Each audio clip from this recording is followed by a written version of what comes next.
ఈ ప్రభుత్వం సంక్షేమ పాలన అందిస్తంతో పాటు జనాలకి ప్రజా అవసరం మేరకు వారికి రోడ్లు డ్రైన్లు కూడా చేయడం జరుగుతుంది. తప్పకుండా ఇదే రీతిలో వచ్చే ఎలక్షన్లో గెలిచి మరలా ఖచ్చితంగా జగన్మోహన్ రెడ్డి గారి ప్రభుత్వంలో ఇంకెక్కువ డెవలప్మెంట్ కూడా చేసుకుంటామని, అలాగే మన మచిలీపట్నానికి వచ్చిన పోర్ట్ కానీ, ఫిషింగ్ హార్బర్ కానీ, మెడికల్ కాలేజ్ కానీ, మన మచిలీపట్నం అభివృద్ధిని కానీ, మన మచిలీపట్నం ఫేస్ని నలుగురికి తెలియడానికి కానీ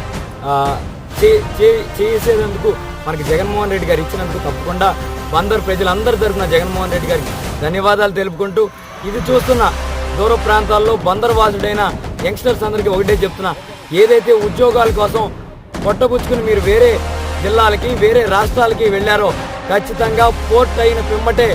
మన నియోజకవర్గంలోనే మన ఊర్లోనే చదువుకున్న మీ అందరికీ ఉద్యోగాలు ఇవ్వడానికి ఖచ్చితంగా పాటుపడతామని ఈ యంగ్స్టర్స్ అందరికీ తెలియజేస్తూ సెలవు తీసుకున్నాను.